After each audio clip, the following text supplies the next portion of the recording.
Hi friends, cooking with Sahai மாரி இது மோர் குழம்பு வைக்க போகிறேன். அதுக்கு என்னென்ன தேவை பார்க்கலாம்.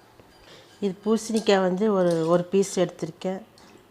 4-5 முருங்கைக்காய் எடுத்திருக்கேன். அது நல்லா கட் பண்ணி வாஷ் பண்ணி போட்டிருக்கேன்.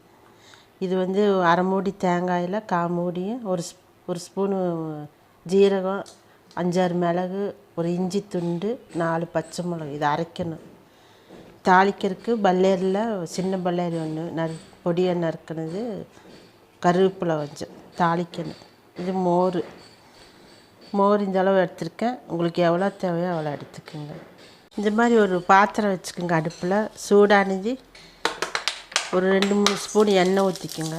தேங்காய் ஊற்றி சூடானது அரை ஸ்பூன் கடுகு போட்டுக்கோங்க. வெந்தயம் போட்டுக்கோங்க கொஞ்சோண்டு. இந்த கடுகு வெடிச்சது இந்த காயை அதில் போடணும். காய் போட்டு தண்ணி ஊற்றிக்கோங்க. தண்ணி கொஞ்சம் வேகணும். காய் மஞ்சப்பொடி அரை ஸ்பூன் போட்டுக்கோங்க. போட்டு இந்த காய் வேகணும். வெந்ததுக்கப்புறம் மோர் கடைசியாக தான் ஊற்றணும். இதுபோல் காயெல்லாம் வெந்துருச்சு. அதனால் இந்த மாதிரி நீங்கள் வேவிக்கணும். தனியாக வேவிக்கணும் காயெல்லாம். சரி, இந்த மாதிரி தேங்காய் வந்து பேஸ்ட்டாக அரைக்காமல் இந்த மாதிரி அரைச்சி போடுறோம். குறைன்னு அரைச்சி போடுறோம். வெங்காயம் அதில் போடணும். தேங்காய் போட்டு ஒரு இலக்கிக்குங்க. இறக்கிட்டு இந்த மோரை ஊற்றணும். இந்த மோரை வந்து எடுத்து வச்ச மோரை இதில் ஊற்றணும். மோர் ஊற்றி தீ வந்து ஸ்லிம்மில் வச்சுட்டு இது வந்து ஒரு நுரை வந்தது நீங்கள் இறக்கணும். கொதிக்கக்கூடாது. உப்பு எல்லாம் போட்டுக்குங்க. கொஞ்சோண்டு இது பெருங்காயத்தூள் ஒரு பிஞ்சளவு போட்டால் போதும். நிறையா போடக்கூடாது. இது வந்து கொதிக்கக்கூடாது. நுரை வந்தது நீங்கள் கேஸ் ஆஃப் பண்ணிடுங்க. இந்த மாதிரி நுரை வரும்போது கேஸ் ஆஃப் பண்ணிடுங்க. மோர் குழம்பு இந்த மாதிரி இருக்கணும்.